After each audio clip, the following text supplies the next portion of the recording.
Graças a Deus, Deus abençoe a vida de cada um dos irmãos, das irmãs, você que está nos acompanhando. Ontem e hoje nós tínhamos nos preparado para retomar os nossos cultos presenciais, mas como você deve ter assistido naquele vídeo que nós veiculamos nas redes sociais da igreja, é um momento que exige de nós prudência e a palavra de Deus diz que a guerra é feita com medidas de prudência. Não se pode ser afoito numa guerra, nem desatento. Então nós entendemos que era um momento para retrocedermos, pelo menos aparentemente, e retomarmos no tempo devido, com a devida segurança. Então, por isso, nós cancelamos os nossos cultos presenciais, que já haviam sido anunciados há algum tempo, e continuamos com as nossas transmissões online. Então você vai continuar nos acompanhando durante a semana, aos domingos, através das nossas transmissões. Esta semana, lembre-se então que você pode nos assistir na terça-feira. Teremos o estudo bíblico da terça-feira acontecendo às 20 horas. Às quintas-feiras, temos tido uma live no período da tarde, às 3 horas, que seria a live da Tarde da Esperança, você pode nos acompanhar. E na quinta à noite, às 8 horas, o bate-papo. Ou você vai ter o Papo Mais Mulher, ou o Papo Entre os Pastores. Nós teremos sempre às quintas-feiras essa transmissão. Eventualmente poderemos fazer alguma coisa aos sábados, como aconteceu ontem, a live do louvor, que foi muito especial, muito gostosa. Aqueles que puderam assistir certamente foram abençoados. E aos domingos você pode nos acompanhar pela manhã, às 10 da manhã, no nosso culto online. Eu queria pedir a você que ficasse muito atento no que se refere ao nosso aplicativo, ao aplicativo da primeira IPI de Marília. Na verdade, o aplicativo da IPI do Brasil, né? Quando você baixa o aplicativo, ele aparece como IPI do Brasil. Aí você escolhe a primeira IPI de Marília e ao fazer isso, você terá todas as informações, todo o conteúdo da nossa comunidade. Mas você precisa fazer isso, você precisa baixar esse aplicativo no seu celular. É importantíssimo para nós, como liderança, para que nós possamos ter acesso a você. Se você tiver qualquer dúvida, eu vou te dar um número de telefone. Esse número de celular agora é o nosso suporte do aplicativo da primeira IPI de Marília. Então você já pode anotá-lo no seu celular como o suporte do app Primeira IPI de Marília. Tá bom? O telefone é o seguinte. Está aparecendo aí na tela, né? Está aparecendo na tela e eu vou repetir. 14 99 743 6370. 14 99 743 6370. Então, através desse número de telefone, você tira qualquer dúvida que você tiver quanto ao aplicativo. Qualquer dúvida que você tiver quanto ao aplicativo, você tira nesse telefone. Você vai falar, acho que com o Felipe ou com o Fernando, não sei, mas eles vão te orientando. Eles vão te dando aí as dicas necessárias para que você possa fazer o melhor uso do aplicativo. Porque nós vamos ter tudo lá. Ainda ele está em formação, os conteúdos estão sendo postados. Não sei se nós temos o boletim. Felipe, me dá só um toque aí. Nós estamos com o boletim ainda não? Lá no aplicativo? Não, né? Não, mas ele vai entrar. Nós vamos ter o boletim aí online, virtual. Então, tudo isso é importante. E se você baixar o aplicativo, isso nos ajuda bastante enquanto igreja, a nos comunicarmos com você. E agora é inevitável, mais do que nunca, essa comunicação vai acontecer dessa forma. Abra a sua Bíblia, agora são, deixa eu ver o horário aqui, 15 para as 11. Abra a sua Bíblia em Mateus, capítulo 4, verso 1 a 11. Evangelho de Mateus, capítulo 4, do versículo 1 até o versículo 11. A palavra de Deus nos fala a respeito da tentação de Jesus. E a minha reflexão é sobre a tentação de Cristo e as tentações nossas de cada dia. Queria trazer alguns princípios aqui, algumas ideias, 3 delas baseadas nas 3 tentações que Cristo sofreu, que foram tentações representativas. Eu explico um pouco mais durante a reflexão dessa manhã. Texto da palavra do Senhor, capítulo 4 do Evangelho de Mateus, versículo 1 diz: A seguir, Jesus foi levado pelo Espírito ao deserto para ser tentado pelo diabo. Então, aqui nós já somos apresentados a um cenário assim complexo para a nossa mentalidade, cheia de conflitos com essas coisas, né? Nós temos muitos conflitos, porque nós não conseguimos entender como é que o Espírito é capaz de nos levar para um lugar ermo, com uma finalidade que nós entendemos ser contraditória. Finalidade de sermos tentados, no caso de Jesus, sobretudo, né? Como é que o Espírito pode nos fazer isso? Na verdade, essa complexidade de conceitos e de contradições estão apenas na nossa mente pós-moderna, ocidental, que carrega muitos princípios gregos, porque para Jesus e para o Espírito, para Deus e para essa cultura também, me parece que não há contradições. Deus pode nos levar para o deserto como fez com o seu povo. O deserto era um lugar de aprendizado, não era um lugar ruim. Às vezes o deserto é necessário, às vezes o deserto é fundamental para que nós aprendamos algumas coisas que fora dele nós jamais aprendemos. E o texto diz que isso era para ser tentado pelo diabo. O diabo é o tentador, de fato. E as tentações, elas também podem ser pedagógicas na nossa vida. E o texto continua: E depois de jejuar 40 dias e 40 noites, teve fome. Então o tentador, aproximando-se, disse a Jesus: Se você é o Filho de Deus, mande que estas pedras se transformem em pães. Jesus, porém, respondeu: Está escrito, o ser humano não viverá só de pão, mas de toda a palavra que procede da boca de Deus. Então o diabo levou Jesus à cidade santa e colocou-o sobre o pináculo do templo e disse: Se você é o Filho de Deus, jogue-se daqui, porque está escrito, aos seus anjos ele dará ordens a teu respeito, e eles o sustentarão nas suas mãos, para que você não tropece em alguma pedra. Jesus respondeu: Também está escrito, não ponha à prova o Senhor seu Deus. O diabo ainda o levou a um monte muito alto, mostrou-lhe todos os reinos do mundo e a glória deles, e disse: Tudo isso te darei, se prostrado você me adorar. Então Jesus lhe ordenou: Vá embora, Satanás, porque está escrito, adore o Senhor seu Deus, e preste culto somente a Ele. Com isto, o diabo deixou Jesus, e eis que vieram anjos, e o serviram. Amém.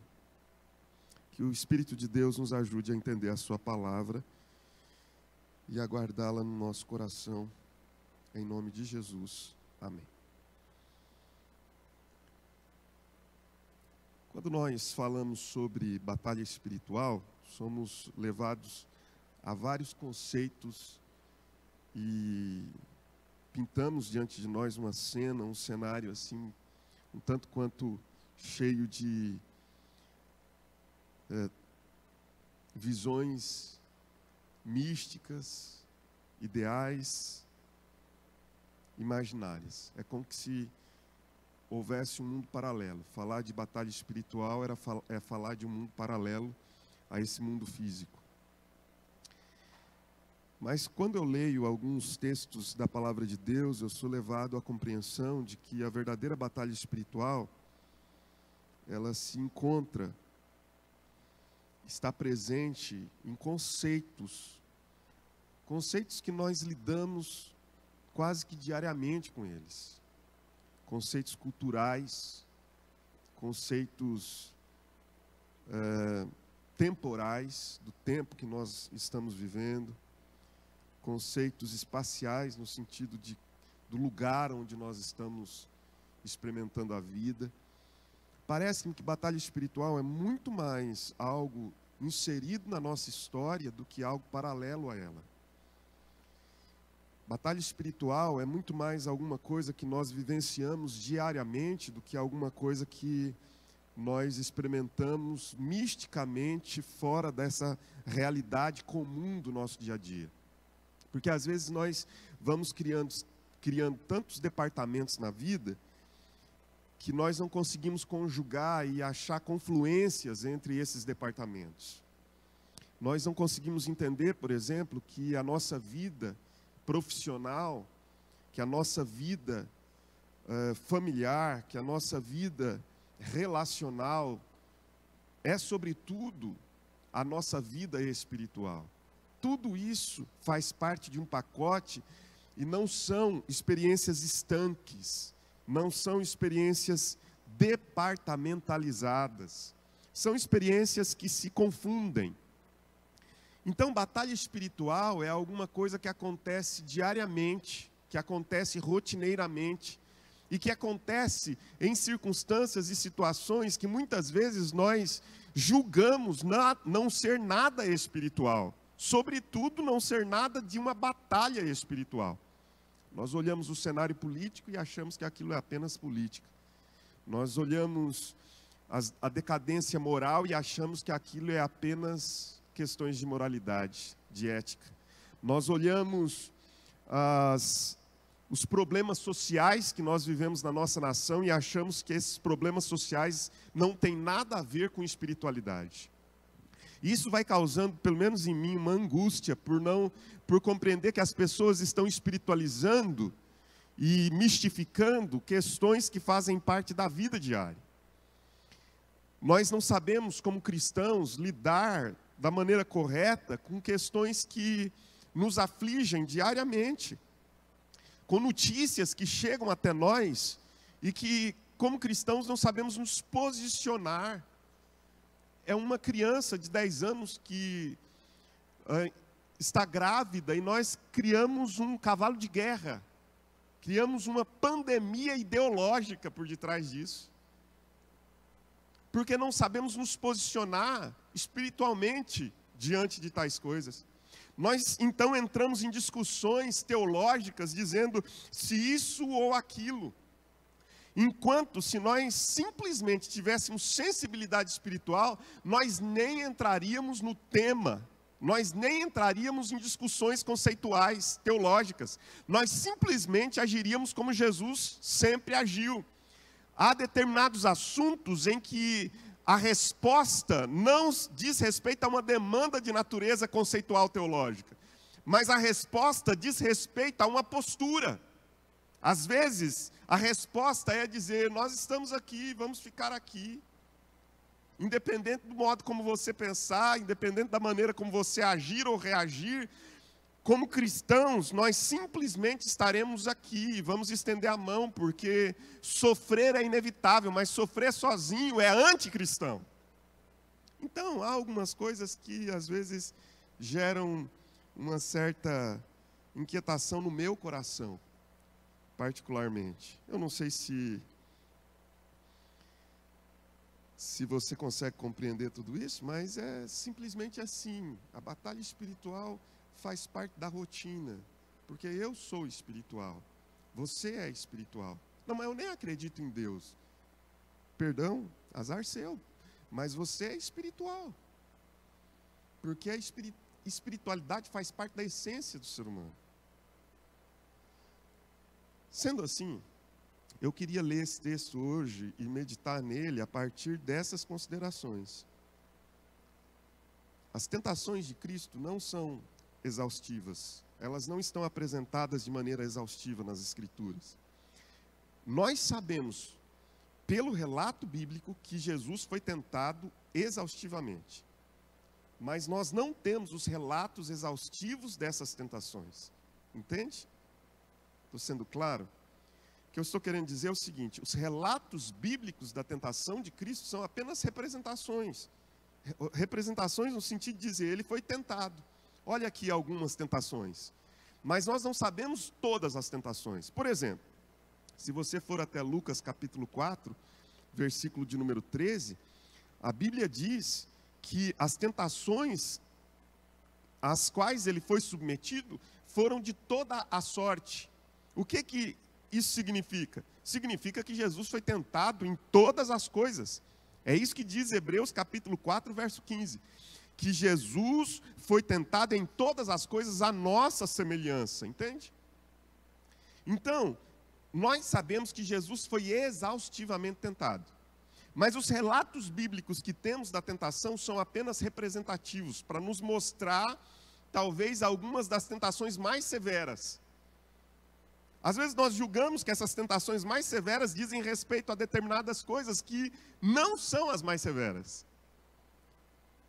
E aí, quando eu olho para Lucas, ou melhor, para Mateus capítulo 4, embora Lucas 4 também tenha o texto paralelo da tentação, mas quando eu olho para Mateus capítulo 4, eu vejo 3 representações de tentações severas, que ainda nos afligem, que ainda fazem parte de uma batalha espiritual e que fará parte da batalha espiritual de todo cristão ao longo da história. No passado, no presente e fará no futuro. Mas, sobretudo, quando eu penso no momento presente, eu vejo algumas coisas que fazem muito sentido, pelo menos para mim, e talvez faça sentido para você também, espero. Vamos lá. Queria que você observasse comigo a primeira tentação à qual Jesus é submetido. O verso 3 diz que o tentador, aproximando-se, olha que coisa, gente. Jesus tinha jejuado 40 dias e 40 noites. Aí você diz assim: eu estou orando bastante, estou jejuando, eu estou imune ao diabo. Então você está na contramão, sinceramente, porque Jesus orou 40 dias, jejuou 40 dias, 40 noites, e o tentador se aproximou de Jesus. Aí então, o texto está nos ensinando que o diabo, muito mais do que aquele bicho feio que é pintado com chifre vermelho, com presas gigantes na boca, com um tridente, ele é um ser que se aproxima trazendo conceitos que vão muitas vezes velados, mas conceitos que vão entrando pela nossa alma e vão cativando a nossa mente. Quando a gente vê, nós já estamos insensíveis a esses conceitos. E o discernimento de Jesus é o mais incrível aqui, porque ele diz a Jesus o quê? Se você é filho de Deus, mande que estas pedras se transformem em pães. Jesus, porém, respondeu: está escrito, o ser humano não viverá só de pão, mas de toda a palavra que procede da boca de Deus. Primeira tentação é uma tentação que traz ou carrega o conceito da satisfação imediata dos nossos desejos.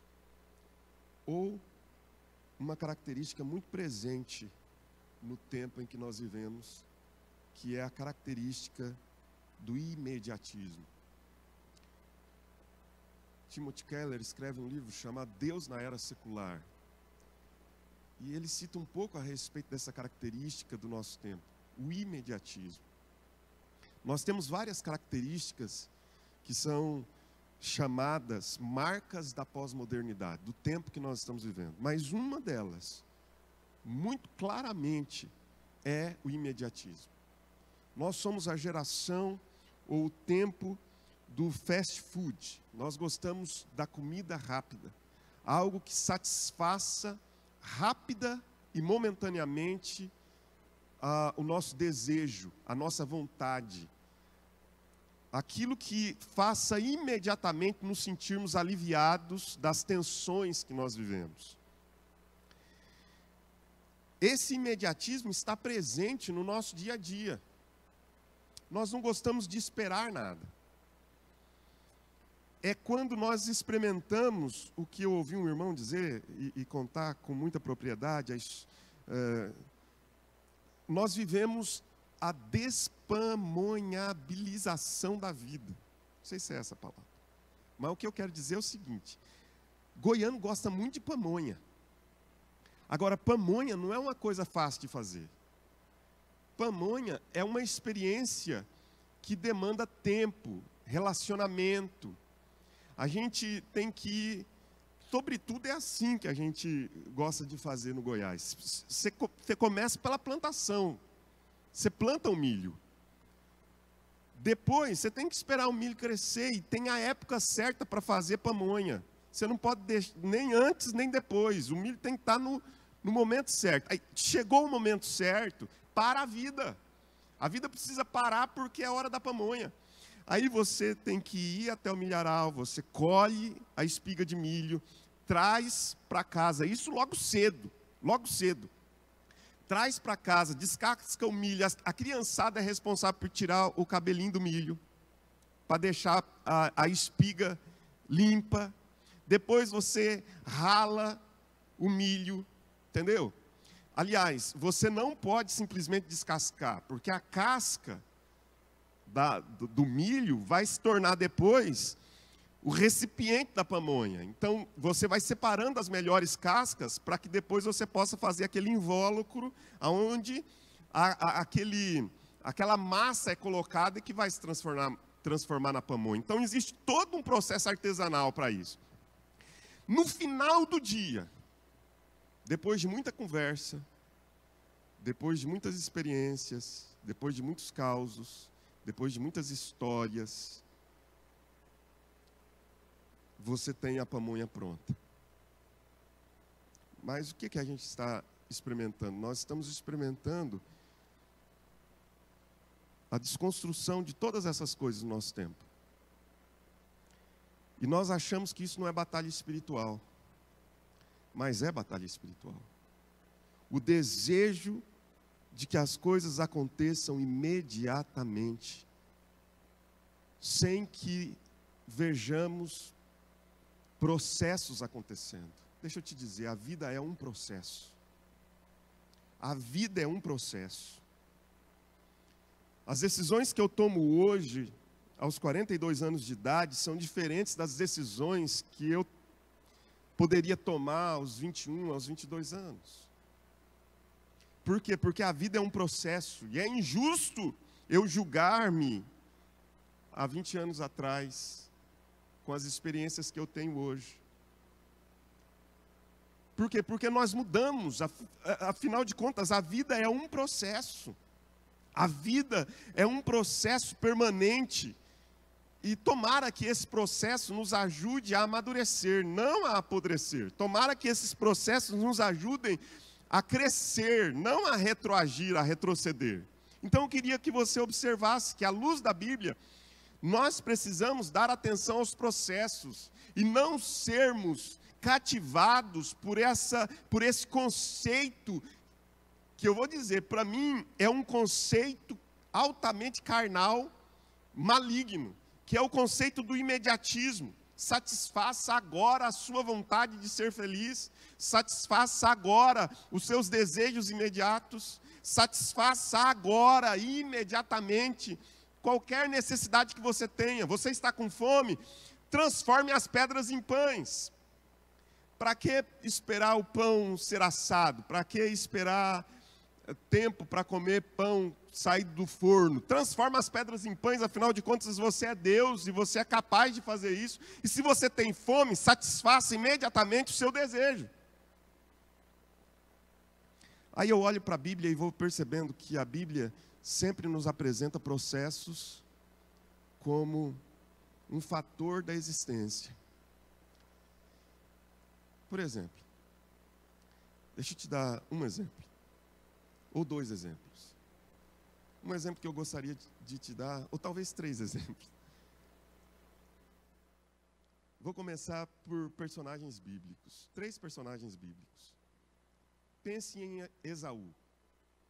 Esaú é um exemplo de um homem que cedeu à tentação do imediatismo.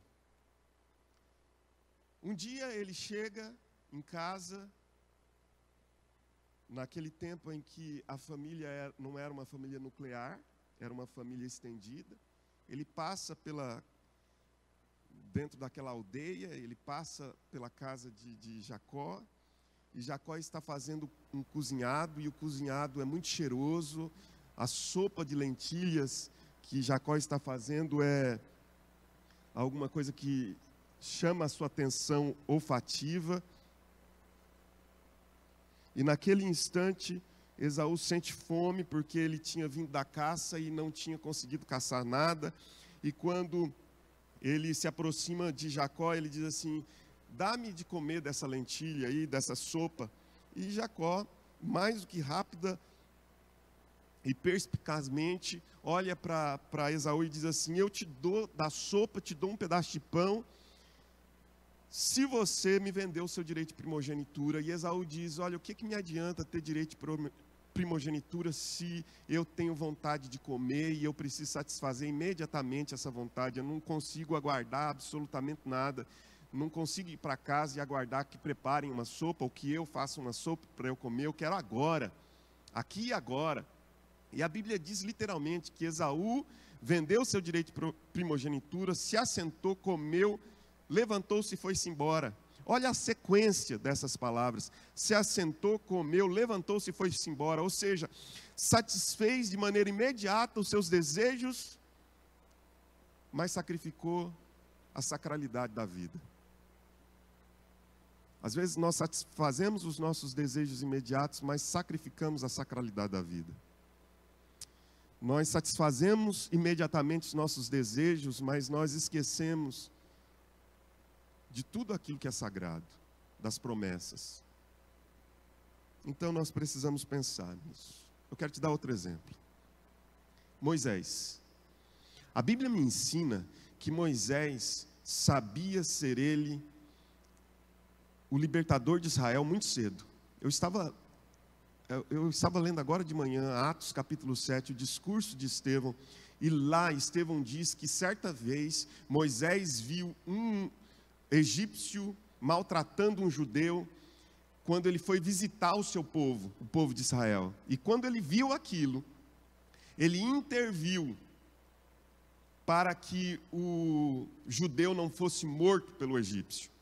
E o texto lá de Atos capítulo 7 diz literalmente assim: porque Moisés julgava que os seus compatriotas, os seus irmãos, entendessem que Deus o havia chamado para ser libertador de Israel. Então, Moisés está com cerca de 40 anos, e Moisés já sabia que ele era libertador do povo de Israel, com 40 anos. Só que o que acontece? Ele intervém naquela briga entre o judeu e o egípcio, mata o egípcio, enterra na areia, e a Bíblia diz que a partir daquele momento a vida de Moisés se torna uma desilusão, porque no dia seguinte descobrem aquele defunto enterrado ali, aquele cadáver, descobrem que quem fez aquilo é Moisés, e ele foge. E vive mais 40 anos, ele tem 40 anos quando isso acontece, e ele vive mais 40 anos cuidando dos rebanhos do seu sogro num deserto, desiludido da vida, desencantado quanto ao seu chamado, à sua vocação, e só aos 80 anos Deus lhe aparece numa sarça ardente, fala com ele. A gente pensa que ali é o chamado. Não, o chamado aconteceu talvez antes dos 40 anos. Mas depois de 40 anos, Deus aviva ou reaviva essa vocação na vida de Moisés, fala com ele, e Moisés se sente ali desafiado novamente a retomar algo que havia ficado lá atrás.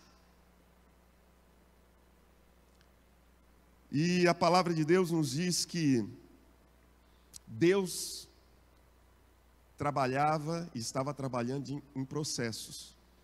Às vezes o deserto é necessário, porque o deserto molda o nosso caráter. Às vezes 40 anos no deserto é necessário para moldar o nosso caráter. Às vezes é necessário que nós fiquemos 40 anos cuidando dos rebanhos do nosso sogro no deserto, sem perspectiva nenhuma de que a vida mude. Mas de repente Deus entra na história e diz: o tempo de preparo terminou, agora é o tempo de jogar. Você foi treinado o suficiente, agora é tempo de jogar. Mas nós não queremos isso, nós queremos começar a construção do telhado. Construções começam dos fundamentos. E por que Deus é contra o imediatismo das coisas? Transforme as pedras em pães e coma agora. Porque Deus sabe que a vida é um processo.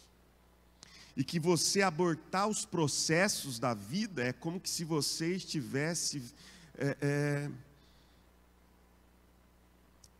É como que se você estivesse quebrando, profanando a sacralidade da vida. Eu disse 3 exemplos, eu quero te dar mais um exemplo que para mim é fenomenal na Bíblia, que é o exemplo de Davi. Davi era um garoto ainda, um jovem, e ele é ungido rei de Israel. Não, ele foi ungido rei de Israel já... Não. A Bíblia diz que quando Deus manda Samuel até a casa de Jessé, pai de Davi, ele é um garotinho, um garoto, que está cuidando dos rebanhos, sempre os rebanhos, né? Que está cuidando dos rebanhos do seu pai. E nem é contado. Samuel chega e Jessé nem se lembra de Davi, porque Davi é improvável. Davi é improvável. Pode ser todos os demais, mas Davi. Aí passa o primeiro e Samuel diz: é esse, chegou o novo rei de Israel que Deus mandou vir até a casa de Jessé para ungí-lo. E quando ele olha para o menino e já está com um chifre, com um azeite dentro dele para derramar sobre a cabeça de Abinadab, naquele momento o Espírito de Deus fala com Samuel e diz: não atentes para a sua aparência, porque eu o rejeitei. Porque Deus não vê como vê o homem, Deus vê o coração. Você vê só a aparência, Samuel, preste atenção, comece a enxergar como eu enxergo as coisas. E ali Samuel tem um aprendizado profundo sobre como Deus vê as coisas. Naquele momento, ele pede para o segundo vir, o terceiro, e todos os filhos de Jessé se apresentam diante de Samuel, e diante de todos o Espírito de Deus diz: não é este, não é este. E Samuel talvez tenha entrado numa crise dizendo: então o Senhor me enganou. Me manda vir até a casa, nenhum dos filhos do homem é o novo rei de Israel.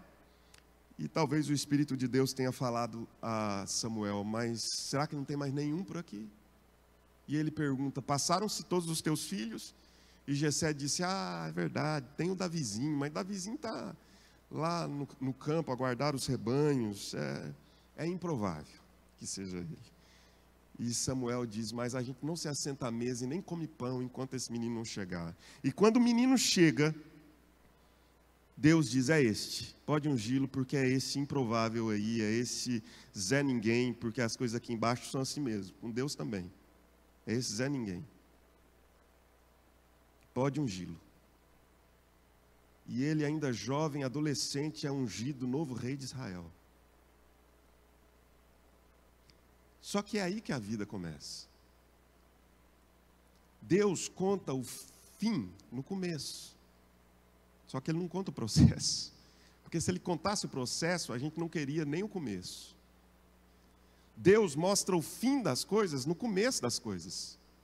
Ele mostra para Moisés que ele é o libertador de Israel, que vai ser libertador lá depois dos 80, quanto ele tem 40. Deus mostra para Davi que ele reinará sobre Israel 40 anos, quando ele é um jovenzinho. Mas entre a sua juventude e o momento em que ele é de fato ascendido rei de Israel, há um processo a ser cumprido. Por quê? Porque Deus é contra o imediatismo. A cultura do imediatismo não ilude Deus. Aí o que acontece? Presta atenção. Se eu ficar só nisso aqui já está bom e a gente encerra, mas preste atenção nisso. A Bíblia diz então que Davi tem 1001 chances de ascender o trono abortando os processos. 1001 é claro que é uma hipérbole. Ele teve muitas chances. Ele entra, ele luta com o Golias, vence o Golias, passa a ter uma certa proeminência dentro do palácio. Então ele adentra o palácio agora. Mas Saul sente-se enciumado e começa a perseguir, para encurtar a história, começa a perseguir Davi. Davi tem que entrar em cavernas, e há momentos em que Davi está fugindo de Saul dentro de uma caverna, e Saul lhe é posto nas mãos. Ele podia matar Saul. Se não me engano, por 2 ou 3 vezes ele tem a chance de matar Saul. O povo já queria Davi rei. Ele tinha a chance de matar Saul e ser ascendido ao trono, abortando o processo, o tempo. Mas ele não faz isso, porque ele entende que não podia tocar no ungido do Senhor. Isso é assunto para outro momento, tá? Mas a questão é que ele entende que não podia abortar processos.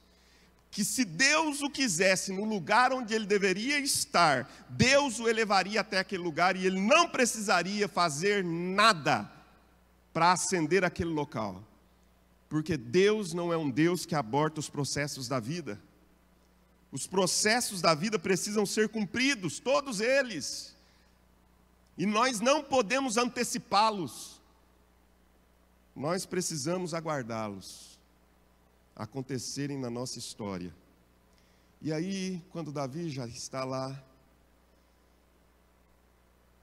com os seus quase 40 anos, depois de terem se passado 20 anos, ele é colocado como rei de Hebrom. Você sabia que Davi reinou 40 anos sobre Israel, mas dos 40 anos, 7 anos foi só sobre parte, sobre Hebrom? Depois de 7 anos, porque Deus sempre trabalha processualmente, depois de 7 anos é que ele é ungido rei em Jerusalém. Lembra-se disso? E reina sobre todo Israel. 7 anos apenas sobre parte em Hebrom, 33 anos sobre todo Israel. O que isso fala para nós? Fala que Deus é um Deus que age nos processos. Deus não é um Deus de imediatismos.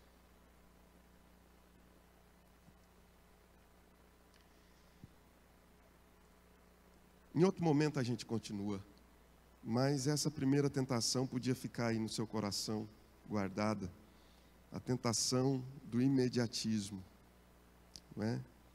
Depois, em outros momentos, eu vou falar sobre as outras tentações que eu encontro nesse texto, que é muito mais do que simplesmente a gente olhar e dizer assim,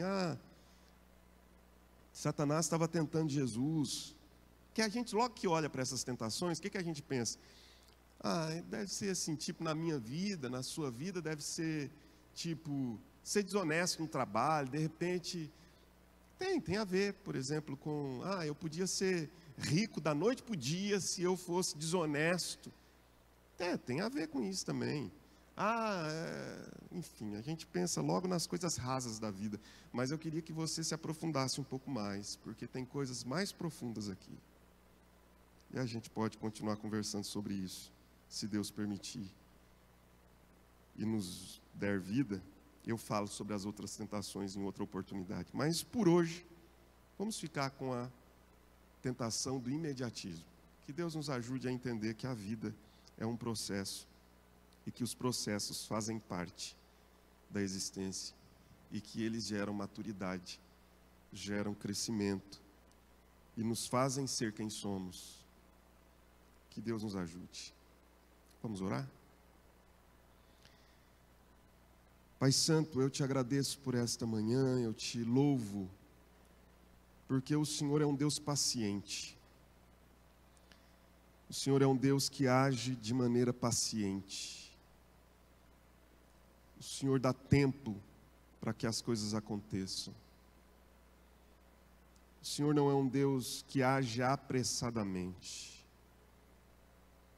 Inclusive, Senhor, eu quero te louvar porque o Senhor é um Deus tão paciente que a Tua palavra, quando nos apresenta uma imagem do Senhor, diz que o Senhor é aquele que trabalha de modo que um dia seja como 1000 anos, mas 1000 anos como um dia. Ou seja, o Senhor não é um Deus que cede às pressões do tempo.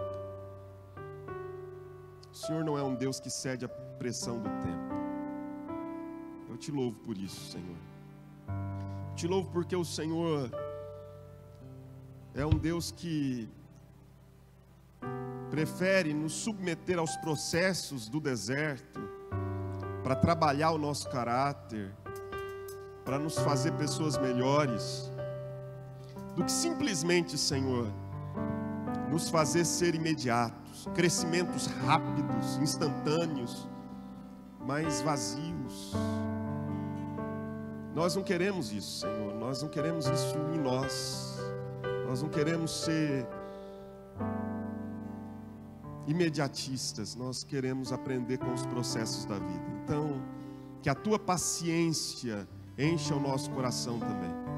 E que nós nos tornemos pacientes conosco, pacientes com o outro, pacientes com a comunidade, pacientes em relação a Deus, a tudo na vida. Pacientes em relação a Deus, a nossa vida profissional, pacientes em relação à nossa vida acadêmica, pacientes em relação à nossa vida emocional, pacientes em relação à nossa vida financeira, pacientes, ó Deus, pacientes, não imediatistas, sabendo que é no processo que o Senhor trabalha. E que o Senhor não aborta os processos históricos. Pelo contrário, o Senhor preza por eles. E eu peço isso, em nome de Jesus, e para a glória de Jesus. Amém e amém. Vamos cantar?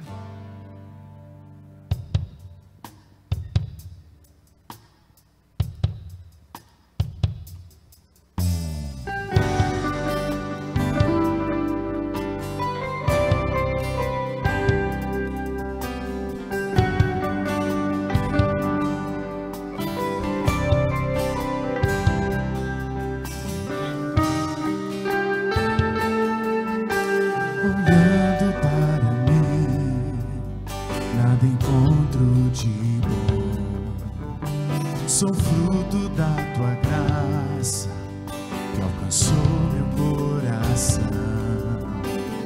Fui resgatado das trevas e dor. Me consagro a ti, tu és meu redentor. Me consagro a ti, tu és meu redentor. Ser puro, Senhor Jesus, render a ti todo o meu coração.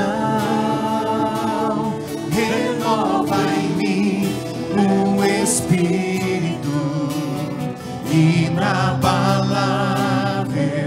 Vou te adorar.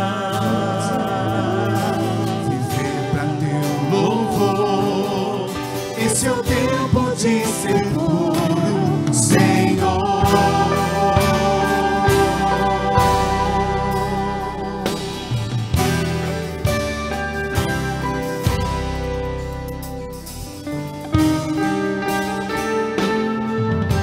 Olhando para mim, nada encontro de bom. Sou fruto da tua graça, alcançou meu coração. Fui resgatado das trevas e dor. Me consagro a ti, tu és meu redentor. Me consagro a ti, tu és meu redentor. Quero ser puro, Senhor Jesus, render a ti todo o meu coração. Renova em mim um espírito inabalável.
adorar, viver pra teu louvor. Esse é o tempo de ser puro, Senhor. Esse é o tempo de ser puro, Senhor.